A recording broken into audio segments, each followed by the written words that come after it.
Good morning, students. Oxford Public School welcomes you. Myself, Sandeep Nera, your history teacher. We are studying about chapter 10, colonialism and the countryside. We are discuss about next topic, the fifth report. तो हम जो पढ़ रहे थे जमींदार्स के बारे में और जो बंगाल और जमींदार्स के बारे में पढ़े थे, उसका लास्ट टॉपिक बनता है द फिफ्थ रिपोर्ट। इससे पहले हमने क्या है, जो ज़मींदार है वो रेसिस्ट कैसे कर रहे थे या कौन से हथकंडे उन्होंने अपनाए थे अपनी ज़मींदारी को वापस लेने के लिए, उसमें पढ़ा था। जैसे कि उन्होंने अपनी क्या है प्रॉपर्टी को या ज़मींदारी को क्या है मदर या वाइफ या किसी मतलब लेडीज़ के नाम कर दिया था। इसके अलावा वो क्या है लठैत वगैरह के द्वारा क्या है जो बाहर से क्या है ऑक्शन के अंदर पार्टिसिपेट करने के लिए आते थे, जो नीलामी होती थी अंग्रेज़ों के द्वारा उसमें पार्टिसिपेट करने के लिए आते थे, उनको डर करके भगा देते थे। इसके अलावा वो अपने पीपल्स उसके अंदर ऑक्शन के अंदर बिठा देते थे और वो हाई रेट्स लगा करके क्या है उसको छोड़ देते थे। इससे क्या है जो ब्रिटिश थे या वो ऑफिसर्स उन्हीं को क्या है वो ज़मीन कम दाम के अंदर दे देते। तो इस तरह से क्या है ज़मींदारों ने अपनी ज़मींदारी को बचाने के लिए या ज़मींदारों ने जो रेसिस्ट किया उसके लिए कुछ काफ़ी हथकंडे अपनाए। तो हमारा नेक्स्ट एंड लास्ट टॉपिक है उनकी फिफ्थ रिपोर्ट। तो सबसे पहले तो इसको फिफ्थ रिपोर्ट कहते क्यों हैं? इससे पहले क्या है ये कोई पहली रिपोर्ट नहीं थी जो ईस्ट इंडिया कंपनी के द्वारा मतलब उनके ऑफिसर्स के द्वारा क्या है जो ब्रिटिश पार्लियामेंट के अंदर पेश की गई थी। इससे पहले भी 4 रिपोर्ट क्या पेश की जा चुकी थी, लेकिन ये क्या है इस टॉपिक से रिलेटेड है, इसलिए आपके सिलेबस में दी गई है फिफ्थ रिपोर्ट। और ये इसलिए भी फेमस है क्योंकि इसमें ज़्यादातर क्या है जो ईस्ट इंडिया कंपनी है उसका क्रिटिसाइज़ किया गया था, तो इसलिए क्या है ये फिफ्थ रिपोर्ट दी गई। तो fifth report has a report of the administration and the activity of the East India Company. तो ये रिपोर्ट किसके ऊपर थी? ईस्ट इंडिया कंपनी के प्रशासन और उसके क्रियाकलाप यानी उसके एडमिनिस्ट्रेशन और क्या है एक्टिविटी के ऊपर तैयार की गई थी। क्या तैयार की गई थी कि बंगाल मेनली बंगाली था और उस समय मद्रास के अंदर भी 1813 तक क्या है ये रिपोर्ट पेश की गई। तो उस समय तक क्या है बंगाल और मद्रास के अंदर क्या है काफ़ी कुछ उनको मतलब राइट्स जो सारे थे यानी जो पावर्स थी वो सिर्फ क्या है ईस्ट इंडिया कंपनी के पास थी। आपको भी पता है 1857 तक। तो वो वहाँ पर जो रेवेन्यू कलेक्ट करने की जो पॉलिसीज़ है वो कैसी अपना रही थी, लोग उनसे खुश थे या नहीं थे, या जो गवर्नमेंट के अकॉर्डिंग वो काम कर रहे थे या नहीं कर रहे। क्योंकि ईस्ट इंडिया कंपनी क्या है एक कंपनी थी, यानी ये क्या है कोई ब्रिटिश सरकार ने क्या है अब तक क्या है इंडिया के ऊपर क्या रूल नहीं चला रही थी। यानी 57 तक क्या है सिर्फ ईस्ट इंडिया कंपनी उसको क्या है मोनार्ची सिस्टम के द्वारा या आप मोनोपोली बोल सकते हो, राजशाही फरमान बोल सकते हो आप, जिसको क्या मिला था हुआ एकाधिकार मिला हुआ था यानी मोनो पावर मिली हुई थी कि कोई भी दूसरी कंपनी आकर के या कोई भी दूसरा ट्रेडर आकर के ब्रिटिश से यहाँ पर क्या है मेनली सिर्फ इंडिया नहीं था, इंडिया और चाइना के अंदर जो ईस्ट के कंट्रीज़ की तरफ आए थे तो उसके अंदर सिर्फ ईस्ट इंडिया कंपनी ही क्या ट्रेड कर सकती है। तो काफ़ी जो ट्रेडर्स वगैरह थे वो इसके खिलाफ थे। तो वो बार बार क्या पार्लियामेंट जो ब्रिटिश पार्लियामेंट थी क्योंकि वहाँ पर डेमोक्रेटिक सिस्टम था, आवाज़ उठा रहे थे कि ईस्ट इंडिया कंपनी वहाँ पर क्या है लोगों के ऊपर अत्याचार करिए, वो काफ़ी क्रूर है, वो अच्छी नहीं है। तो इसलिए क्या है वो क्या है ईस्ट इंडिया कंपनी के खिलाफ अपनी रिपोर्ट देना चाहते थे, वहाँ पर उसके अगेंस्ट थे। तो जो रिपोर्ट तैयार की गई थी उसके अंदर 1002 यानी 1002 के करीब पेरिस्ट थे, लेकिन उसमें से जो 1002 थे उसमें से 800 पेजेस ऐसे थे जो किससे रिलेटेड थे? जमींदारों से, यानी जो पृष्ठ थी वो जमींदारों से रिलेटेड थी। तो ये जो लिखी गई थी पूरी की पूरी रिपोर्ट लिखी गई थी वो किसके ऊपर लिखी गई थी? ये जो लिखी इसमें जमींदारों और जो रैयत थे यानी किसान थे, जो जमींदार और किसान थे उनकी क्या है पिटीशन ली गई यानी कि उनकी अर्जियां ली गई, जो आप कह सकते हो कि एक तरह से एप्लीकेशन होती है वो ली गई। इसके अलावा जो जिला कलेक्टर थे यानी डिस्ट्रिक्ट कलेक्टर जिनको बनाया गया था उनकी रिपोर्ट्स ली गई थी। इसके अलावा क्या है रेवेन्यू के जो आंकड़े हैं उसका जो डाटा है स्टेटिक्स जो था वो लिया गया, ऑफिशियल नोट्स लिए गए रेवेन्यू के द्वारा, जुडिशियल एडमिनिस्ट्रेशन जो बंगाल और मद्रास के अंदर था वो क्या है लिया गया, उससे टिप्पणियाँ इकट्ठी की गई। इसके अलावा बंगाल और मद्रास के जो ऑफिसर्स थे उनसे बातचीत की गई कि ईस्ट इंडिया कंपनी क्या है कैसे क्या ये कर रहा था। तो इन सब से मिलाकर के एक रिपोर्ट तैयार की गई जिस रिपोर्ट को क्या है पार्लियामेंट के अंदर पेश किया गया था। तो अब क्या है इसका पर्पज क्या था और या ऑब्जेक्टिव क्या था रिपोर्ट का?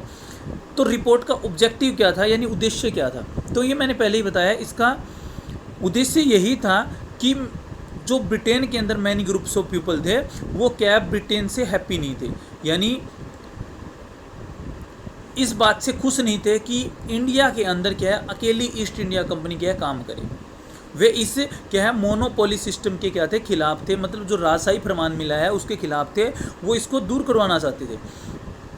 क्योंकि अकेली ईस्ट इंडिया कंपनी क्या है इंडिया और चाइना के अंदर इस ट्रेड का एंजॉय कर रही थी अकेला, वो काफ़ी मुनाफा, उनका कहना था कि इंडिया और चाइना के अंदर जो ट्रेड किया जा रहा है उसका जितना भी मुनाफा जाता है उसको ब्रिटिश गवर्नमेंट को कोई फ़ायदा नहीं है, वो सारा का सारा बेनिफिट किसको जा रहा है, ईस्ट इंडिया कंपनी को जा रहा है। तो इसलिए वो क्या है इसके अगेंस्ट थे। वो भी चाहते थे कि वहाँ पर क्या करे, इंडियन मार्केट्स के अंदर क्या है जो ब्रिटिश मैन्युफैक्चरिंग है या उसका ट्रेड वगैरह है वो खुद भी चलाएं, यानी बाकी लोग भी क्या है ईस्ट इंडिया कंपनी के साथ साथ में यहाँ पर ट्रेड करने के लिए आना चाहते थे।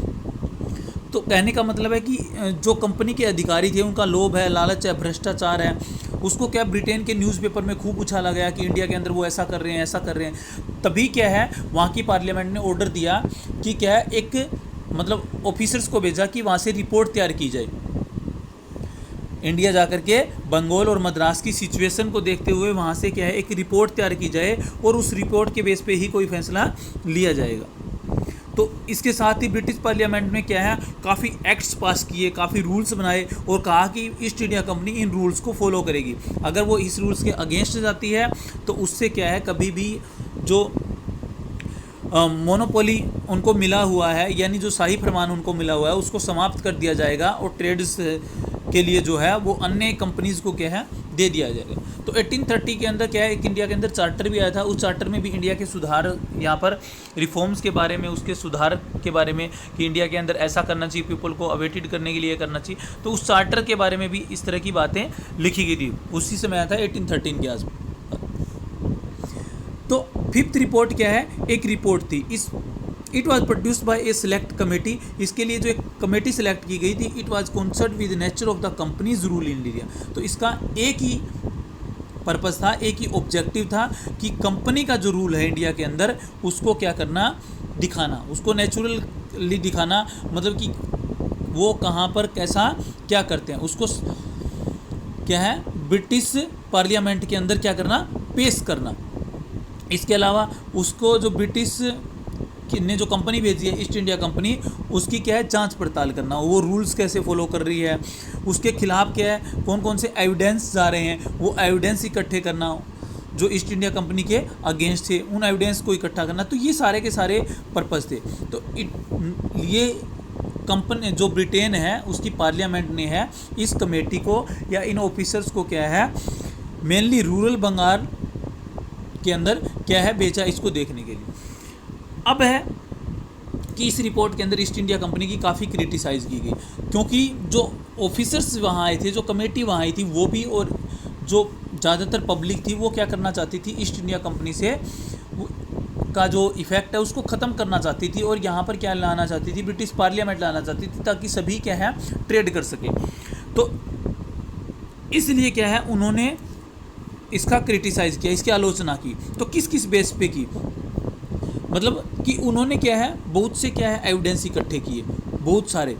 उन्होंने ऐसी सरकारी रिपोर्टों को सावधानीपूर्वक मतलब पढ़ा, समझा और अपने मतलब इसके अंदर जो रिजल्ट निकाले वो लिखे। तो उन्होंने क्या क्या उठाया था, उन्होंने कहा कि it has many unconvincing arguments and evidence. यहाँ पर क्या है बहुत सारे यानी अनकन्विंसिंग आर्गूमेंट्स और एविडेंस है, किसके अगेंस्ट है, वो ईस्ट इंडिया कंपनी के अगेंस्ट है। Its purpose was only to criticise the maladministration of the East India Company. तो इसका एक ही पर्पज था, उनका पर्पज क्या था, कोई रिपोर्ट तैयार करना, इनका एक ही पर्पज था कि किसी ना किसी तरह से क्या किया जाए, ईस्ट इंडिया कंपनी का क्या किया जाए, क्रिटिसाइज किया जाए, यानी उसका क्रिटिसाइज करना था। नेक्स्ट है it excreted the collapse of the traditional zamindari. उन्होंने दिखाया कि क्या है इससे क्या है, यानी जो ईस्ट इंडिया कंपनी है वो जो कलेक्ट कर रही है, इससे जो पुरानी परंपरा चली आ रही थी, यहाँ पर जमींदारी प्रथा की परंपरा चली आ रही थी इंडिया के अंदर, वो क्या हो चुकी है, ख़त्म हो चुकी है। क्यों? क्योंकि उन्होंने दिखाया कि जमींदारों के ऊपर मजबूरियाँ क्या है, जमींदार क्यों अपना रिन्यू नहीं कर पाते, इससे क्या है ईस्ट इंडिया कंपनी को भी घाटा हो रहा है और उनकी क्या है ज़मीनें वगैरह भी ऑक्शन की जा रही है, और काफ़ी ज़मींदारों को अपनी ज़मींदारी छोड़नी पड़ रही है। तो इस तरह की बातें दिखाई गई ताकि ईस्ट इंडिया कंपनी से जो रेवेन्यू इकट्ठा करने का सिस्टम है वो छीन लिया जाए। It stated a hyperbolic word for the zamindar were losing their land and they land of the most of the farmer and the auction। तो इसमें मतलब दिखाया गया था कि जो ज़मींदार है उन्होंने बड़ी पैमाने पर अपनी ज़मीनें खो दी है, यानी उनकी ज़मीनें नीलाम कर दी गई है। उन्हें मतलब इस बारे में हाइपरबोलिक बताया गया, मतलब बढ़ा चढ़ा करके वर्णन किया गया कि मजबूरियां कैसी थी, ये कैसा था। लेकिन आपने पीछे सुना है कि उन्होंने काफ़ी हथकंडे भी अपनाए थे ज़मींदारों ने बचने के लिए।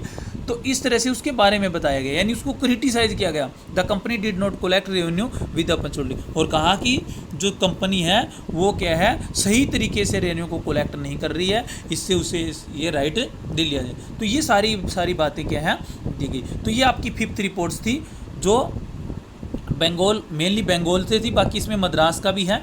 बंगाल और मद्रास के साथ जो जमींदारी प्रथा थी या जो जमींदारी थी उसको रेसिस्ट का जहाँ तक सिस्टम था, यानी कि जब तक क्या है नेक्स्ट रिपोर्ट नहीं आती, आपका कहने का मतलब है कि नेक्स्ट सिचुएशन स्टार्ट नहीं होती, तब तक के बारे में ये रूल्स वगैरह ब्रिटिश ईस्ट इंडिया कंपनी के द्वारा बनाए गए थे। Okay, thank you.